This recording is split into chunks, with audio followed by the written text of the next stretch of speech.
From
ABC, this is World News This Morning with Mark Mullen and Asher Blake. The Cold War is long gone, and now their story can be told.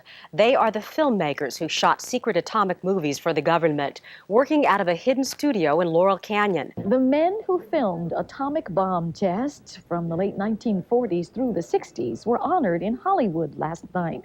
Coming up next, secret films shown in public for the first time. Ahead tonight, a rare look at atomic bomb tests done decades ago. It paid tribute last night to filmmakers whose work was kept secret for years.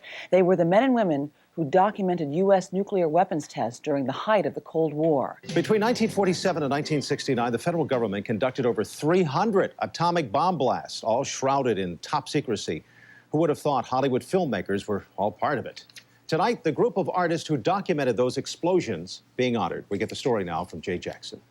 A unique movie studio is being honored tonight. For decades, filmmakers based in Laurel Canyon documented America's atomic bomb tests. Thank you, Bill. Now, Jim, have you noticed that they have very tight security here on the lot? Ask our boss. We almost didn't make it on the lot today.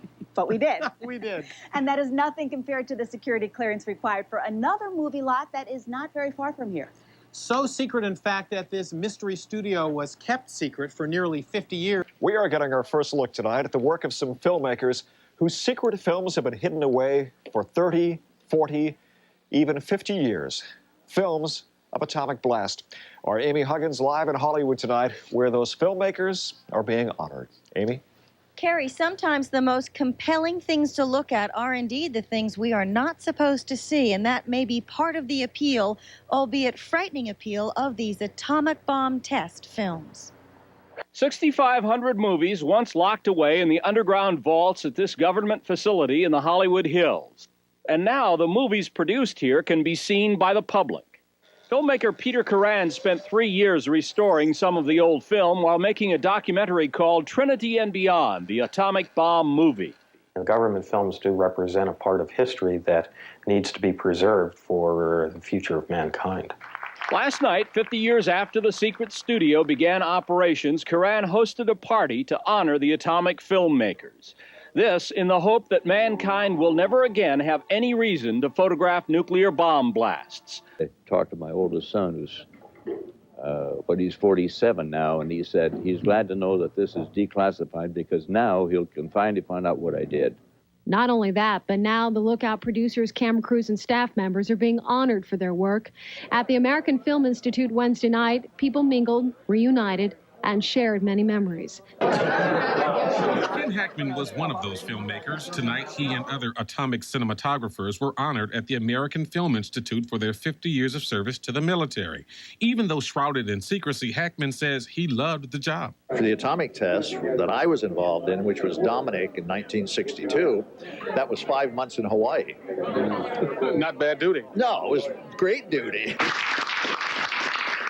Those who made them were honored at a reception, reunion, and showing of what even some of the photographers had never seen, their own work. Movies about nuclear weapons. The people who shot them called themselves the atomic cinematographers. You have this brilliant light flash, and then you see this mushroom cloud, and it changes all different colors. Between 1945 and 1962, the U.S. government tested some 300 nuclear weapons in the atmosphere. All of the tests elaborately documented in still pictures and movies. But most of those were considered classified, secret, until very recently. And tonight they were honored in a 50th anniversary celebration for producing hundreds of top-secret films, which the Department of Energy has only now begun to declassify. The movie making took place in a production facility nestled in the Hollywood Hills. This 2.5-acre compound housed the once-secret Lookout Mountain Film Studios. It's where hundreds of highly classified films were produced. It not only has a helicopter pad, but also a bomb shelter. Former optical cameraman Charles Scarley remembers what it was like to work there. It was touchy, very sensitive. We had to be careful, and we never talked about it, our work. In many ways, it was an ordinary studio. Animators, studio technicians, editors, screening rooms. But it was anything but ordinary. This building used to be the top-secret Lookout Mountain studio. They made 6,500 films there, and none of them even registered at the box office. But then, these guys were experts on bombs. The neighbors were wondering what we're doing. They never did find out. But we're up in the middle of a residential district, all the military wore civilian clothes, and we'd show up in private automobiles. Everybody in there, the janitors on up to the commander, were all top secret cleared. Wednesday night at the American Film Institute, some of the veterans of Lookout Mountain were honored for their courageous work in documenting the atomic tests. A Hollywood film studio, all right, but one in the middle of Laurel Canyon among houses whose owners didn't know what was going on for 20 years. It's changed little today except for the trees which hide it from view. It is privately owned now. People live here, still surrounded by the security established 1/2 century ago. Yoshitake witnessed 20 hydrogen bomb detonations, one at Ground Zero. He and the others were routinely monitored for radiation. He has suffered no related health effects from possible exposure. But I do blame my white hair to all the atomic testing. That Lookout Mountain facility is quite a story in itself. It was really on the cutting edge using 3D and CinemaScope long before those processes were used commercially. We are live in Hollywood. I'm Amy Huggins. And we'll let you tell about it. The Department of Energy and the Department of Defense are telling more about Lookout Mountain's work now. A documentary, Trinity and Beyond, has been made from some of the footage that has been declassified. Much of the footage is still considered too sensitive to release. But Trinity director Peter Curran says the work of the atomic cinematographers has a value for the future. We need to be able to preserve this because, people say that those who don't learn from history are bound to repeat it. Dennis Michael, CNN Entertainment News, Hollywood.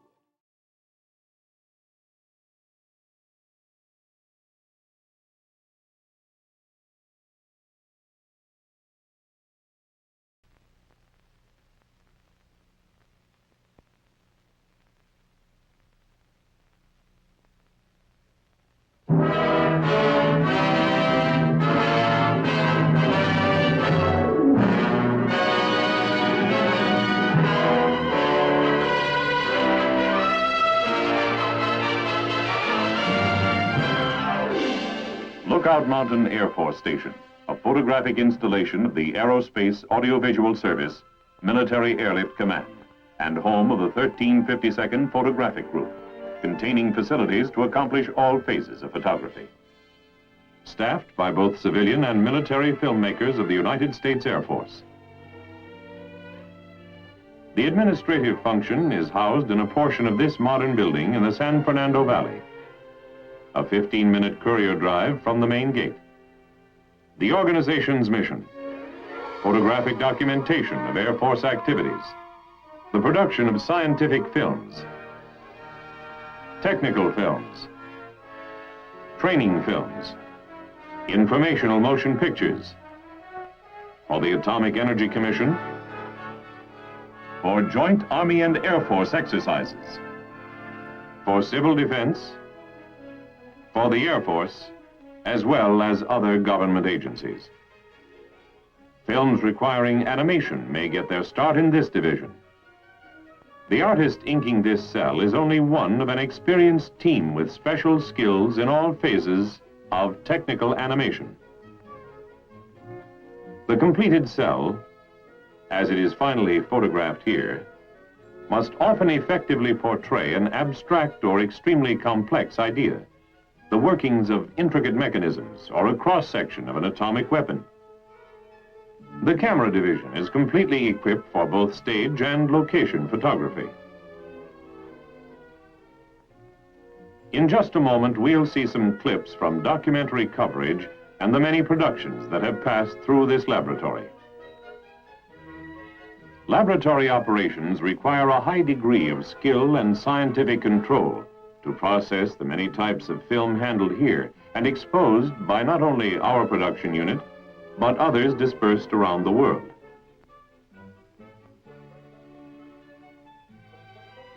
Sound requirements are fulfilled in a completely rebuilt and modern department, incorporating equipment that will allow technicians to transfer 12 effects tracks simultaneously. How does this all come together? What are the films like that are produced here? Well, here, in one of our projection rooms, let's have a seat and take a brief look at some of our typical accomplishments. The Air Force Missile Mission, starring Jimmy Stewart, produced and photographed here at Lookout Mountain to explain weapons and policy, to show how both planes and missiles are needed for our defense. Newscaster Walter Cronkite introduced and narrated another of our films, Alert in the Pacific, showing how and where the Air Force is deployed. In a series of people-to-people films, we are also helping the East to meet the West. A film entitled Blood Brothers, produced to help explain Philippine culture to American servicemen, was introduced by Ambassador Romulo. This portion of the film was shot on the beach in Manila. The local fire department produced the rain, a Navy landing craft created the waves, an Air Force helicopter produced the wind, the Marines supplied the amphibian duck, American and Philippine actors played the parts, and Lookout Mountain technicians directed the action. This combined effort added up to a dramatic and interesting motion picture. Screen actor Glenn Ford starred in Taiwan, Isle of Freedom. And from Taiwan, we moved on to make a similar film in Korea, explaining Koreans to Americans. Our technicians worked on stages in Korea, recording customs, some of them old and strange, some of them more familiar and shared with the people of other lands.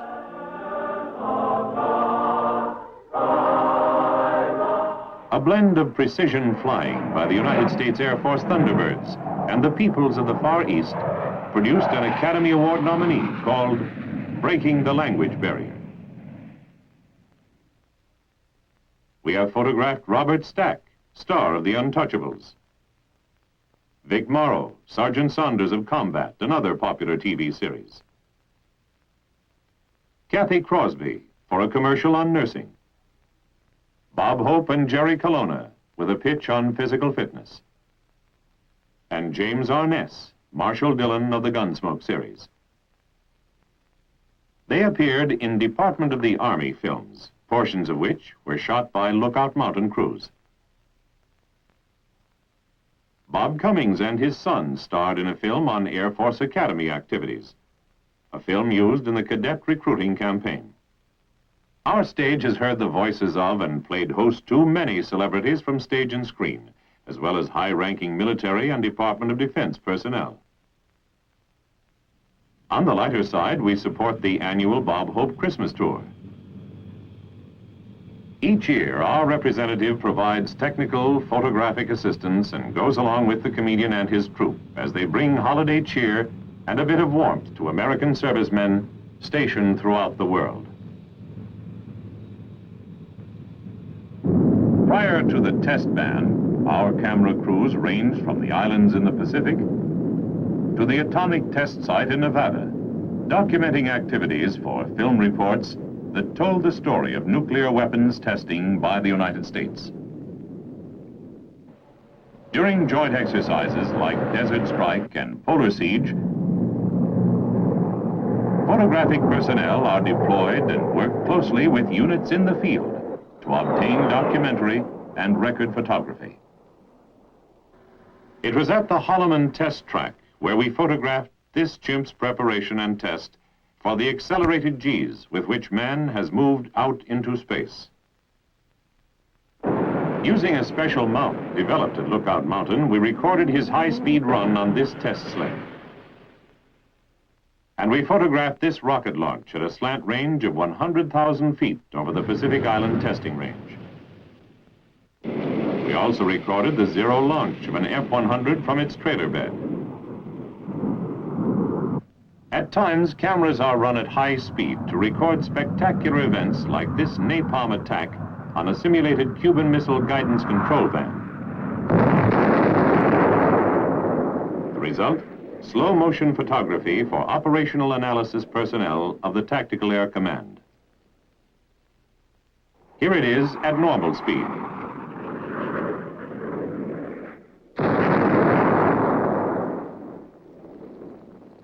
"700 pounds of napalm per tank.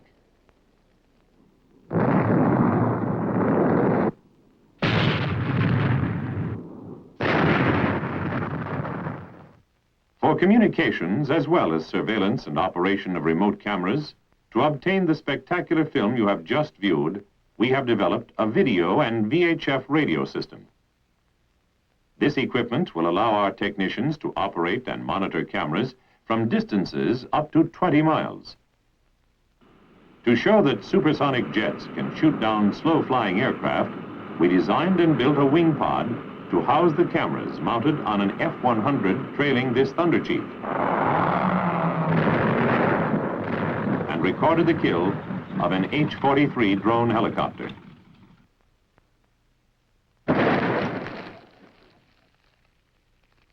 The difficulties in obtaining this type of air-to-air footage led to the development of a more sophisticated camera housing, adaptable to several supersonic aircraft, allowing our technicians to use a variety of cameras without additional modifications to the aircraft or camera pod. Here is a sample of the type of footage being obtained. Like all good cameramen, ours do almost anything and go anywhere to get the shots they need. Our cameramen are also qualified aerial photographers, for they must often take to the air itself, flying high in planes like this F-101 Interceptor. Documenting significant Air Force events like this drop of the X-15 from its mother plane, or the flight of this U-2. The Thunderbirds, F-102s, F-104s, F-105s,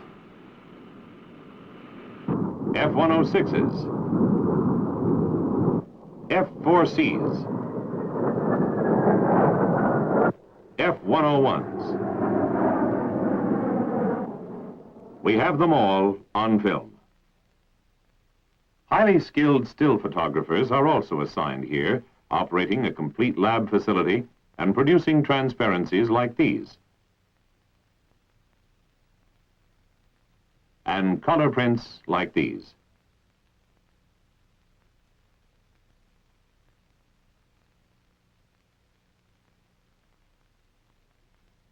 Security rules are followed and records kept on all film issued or received.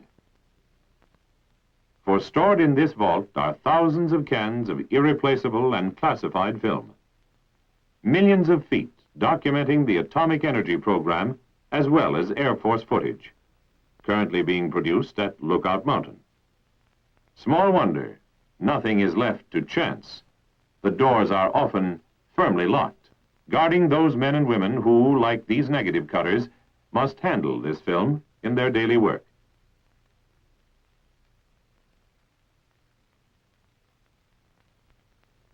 Some film, of course, is not classified. Here, a producer and editor agree on a sequence they'll use in a film being made for general release. The sequence chosen, the launch of an Atlas missile at Vandenberg.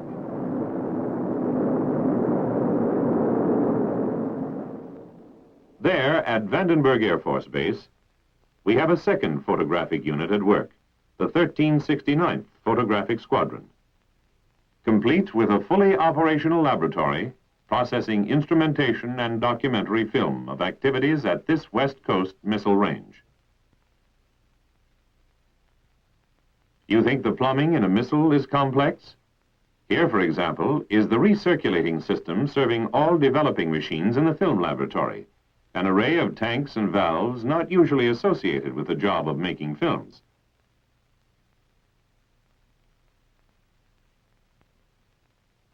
In addition to the modern laboratory, squadron activities are housed in 8 buildings.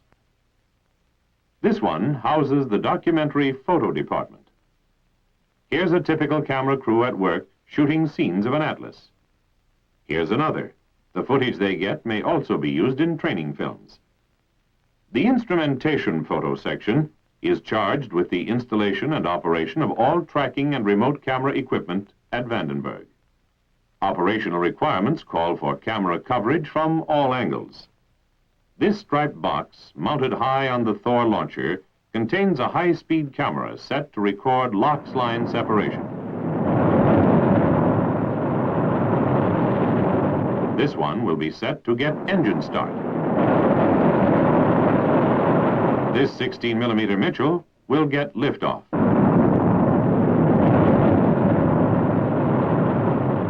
Complete motion picture and still camera coverage is provided for every launch.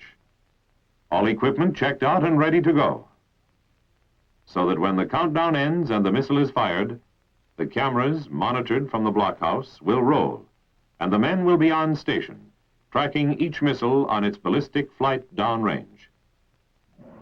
Here, the M45 mount is used by squadron technicians to track a Thor launch. And here they track Atlas as it leaves the pad. Recently, the 1369th absorbed both photographic personnel and facilities of the Point Arguello portion of the Pacific Missile Range. Formerly a Navy function, our squadron is now charged with the motion picture and still coverage of that vast launch complex as well as the Vandenberg facilities. Detachment 2 of the 1352nd Photographic Group, based at Colorado Springs, Colorado, supports Air Force activities in that area. Photographic equipment and trained technicians are available for almost any type of assignment, including production shooting for the Air Defense Command on the soundstage utilized by detachment personnel. Being minutes away from the Air Force Academy assures adequate film coverage of special events. In addition to coverage of activities like this, Detachment 2 cameramen are documenting the construction of the NORAD Underground Combat Operations Center at Cheyenne Mountain. At Green River, Utah, photographic instrumentation and documentary photography is being obtained for the ABRES and Athena programs, a program designed to study the phenomena and trajectory dynamics of re-entry vehicles. At March Air Force Base in Riverside, California, we have Detachment 7, covering SAC activities. This unit will provide the combat documentary photo team to support 15th Air Force deployments. Closer to home in Inglewood, California, we have Detachment 4, charged with both photographic and television support to the Space Systems and Ballistic Systems divisions of the Air Force Systems Command. In addition to our stateside installations, we have Detachment 1 in the 49th state at Elmendorf Air Force Base, Anchorage, Alaska. This unit covers Air Force activities ranging all over the largest state in the Union. From bases in the Aleutian Islands to snow-covered runways in the far north. Our crews get scenes like this one, a C-123 taking off from Utopia, an airstrip built on the side of a mountain with a 32-degree downhill runway. A far cry from the snow and ice is Detachment 3, another of our permanent locations at Hickam Air Force Base in Hawaii, covering PACAF and USAF events in the islands and the hub of our photographic effort in the Pacific, with Detachment 6 located on Yamato Air Station in Japan and Detachment 5 at Tan Son Nhut Airfield in the Republic of Vietnam. The Vietnam unit has been covering the counterinsurgency war since January 1963. Originally housed in an old French barracks building, the entire operation is presently contained in 2 modified house trailers, located just a city block from the 2nd Air Division headquarters. The unit is air transportable, has its own power supply, a fully equipped still photo laboratory, as well as facilities to support the motion picture portion of this combat documentary unit. Our crews cover a variety of events. Obtaining footage for film reports that cover Air Force activities in the counterinsurgency operations of Southeast Asia, where filming is a battle with the elements as well as the Viet Cong rebels.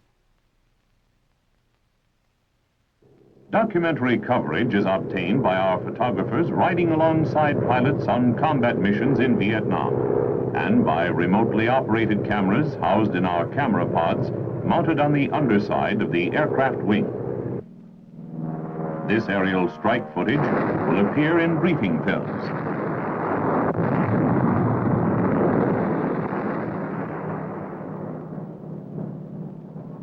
The eruption of Kilauea volcano in Hawaii supplied some spectacular footage. Things may get real hot at times, but our cameramen get the picture. Have you ever seen a river of molten lava? Or the catch of an Agena capsule high above the Pacific Ocean? Cameramen of the 1352nd have recorded these events on film. For no matter where or when a United States Air Force event takes place, whether it be the plains of our own Midwestern states or the Himalayan mountains of Asia, 1352nd personnel will be there to get it all on film. Putting this all together, it adds up to 7 detachments, a squadron, and a group headquarters at Lookout Mountain Air Force Station, with camera crews covering over 98 million square miles, half of the world.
To be honest, I've not seen Lookout Mountain Laboratories referenced in anything NASA has produced.